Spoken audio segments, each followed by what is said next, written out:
Broadcasting to Stoke-on-Trent and the world. This is Six Towns Radio.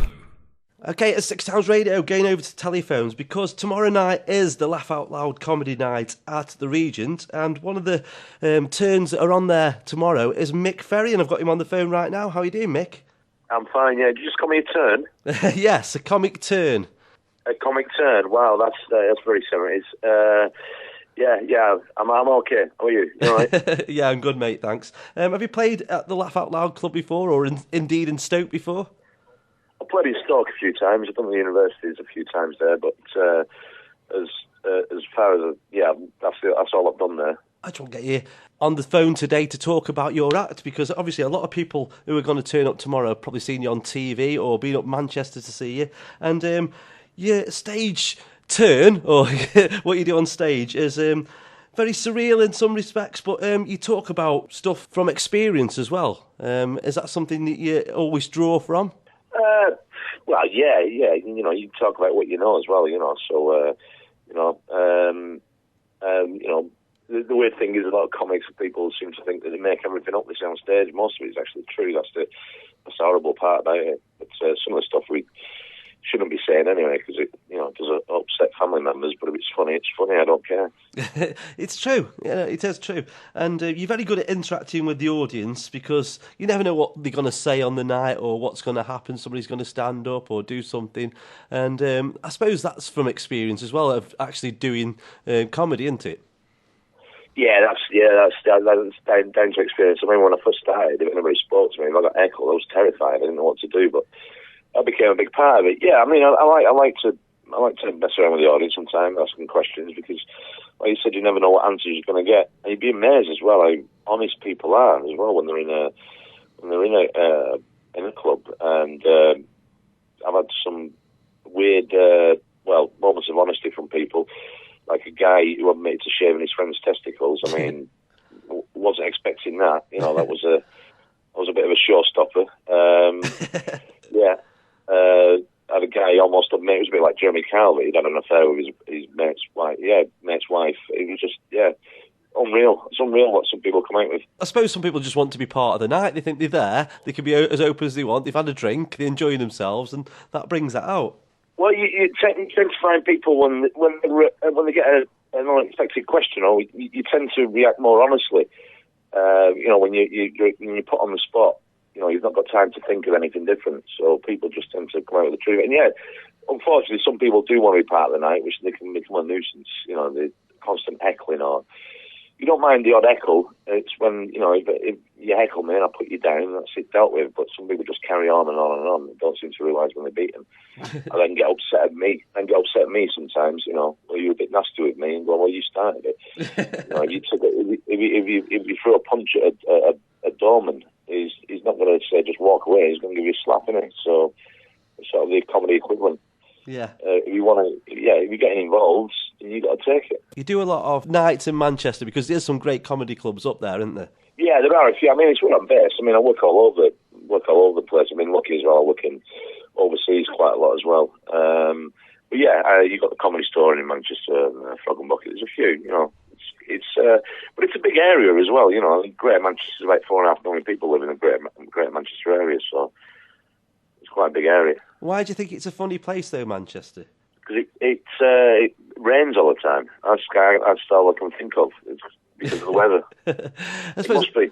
I'm trying to think of what else is happening up there at the moment. A lot of people are retiring in Manchester, aren't they? Yeah.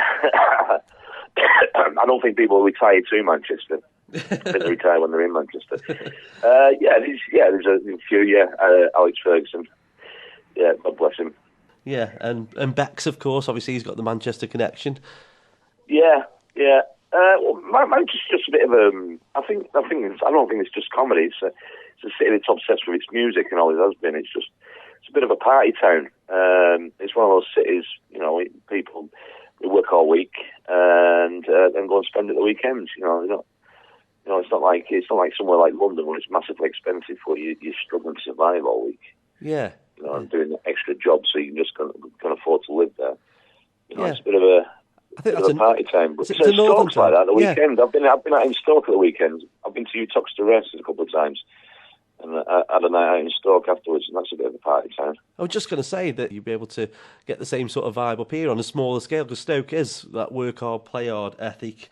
A lot of other comedians look up to you, including Jason Manford, John Bishop. These are all people who, have gone on the scene with you, and, you've done gigs and been on the TV with these guys. It's quite a nice doff of the cap, isn't it, when somebody mentions the fact that you were quite a good influence on them?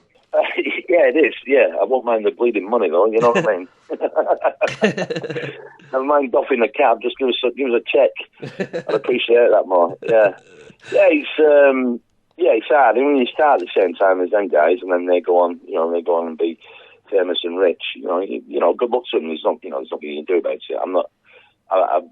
I'm not particularly TV friendly act anyway. That's why I don't do much. I don't get asked for much. But they find a way of making it work, and they've done well, and they've worked hard as well. They're hard workers. Yeah. They put the graft in, so you don't mind that. You've got to be a hard worker in comedy. If you want to make a living out of it, you yourself, you've made a living out of it by keep doing it. You've got to keep getting the gigs, and you've got to keep going out there and you don't feel like it, and, make a name for yourself. Yeah, it's all part of it. There's a lot of people wanting to do it. You get a lot of people starting out doing open spots, but a lot of them tend to clog up the system because they don't go anywhere. They become hobbyists, which is quite annoying because there are lads who are trying who are good enough and want to be comics, but the system, the clubs and the open mic spots get taken up by people who are just hobbyists who are not really doing it for a living or wanting to make a living out of it. It's graft. It's like anything. You're almost doing an apprenticeship in it. You spend the 2-3 years hardly getting paid for any work at all, just travelling up and down the country, getting stared at in places like Lincoln, or getting chased in the streets in Blackpool, which happened once 20 years ago. So it's not an easy job though, is it? Especially when you first start out. It's very daunting going up there and just standing and facing so many people. It is daunting. I don't know. Have you ever done a bungee jump? No. It's a similar rush, but it's a bit safer. That's all. That's how I'd describe it. First time you get on stage, same feeling as doing a bungee jump, but hopefully you're not going to die. But it does happen. It is dying, but if you want to do it, nobody forces you to get up there on stage. It's really weird, actually. There was a survey done recently where the number one fear of people have is public speaking, and then second biggest fear was actually death itself. So. Which, people seem to rather die than actually speak in public, which is ridiculous. I know. I can remember, I'm a DJ as well as a radio presenter. When I used to do some of the pubs, I can remember my very first gig, actually. It was in 1987, and Rick Astley was at number one, and I played it, and I went on the mic after playing it. I'd had a beer, I was ready to say something, and I went, that was Rick Astley. And there was a woman standing right in front of the speaker. She went, "You don't say." And that just put me off for about 5 more songs, and then I had to get back on the horse. But they can be quite full on, crowds can. I can imagine that you've had some great heckles. Well, I used to DJ in a nightclub and a bar as well before I started doing stand up. I was the same. I think I'd done about 3 weekends DJing before I actually spoke into the mic. I was terrified of doing it. That heckle, I think the best heckle, it wasn't a heckle, I got heckled with somebody counting the change. I was in Leeds, I was dying on the backside, actually. It wasn't a good gig, I was just being stared at. And I heard somebody counting change. And I just said, I know things are going badly when I can hear somebody counting change. I said, "What are you counting your change for, mate?" And he said, "Oh, I want to see, I've got enough for a taxi home." So I just said, "How much are you short?" He said, "A tenner." So I just pulled a tenner out of my pocket, give it him, and walked off stage. It's the only way I could really end it. That is brilliant. And besides all your comedy gigs that you've got a show at the Edinburgh Fringe again, haven't you? Yeah, I'm going up again, foolishly, yeah. I'm going to go up and lose some more money.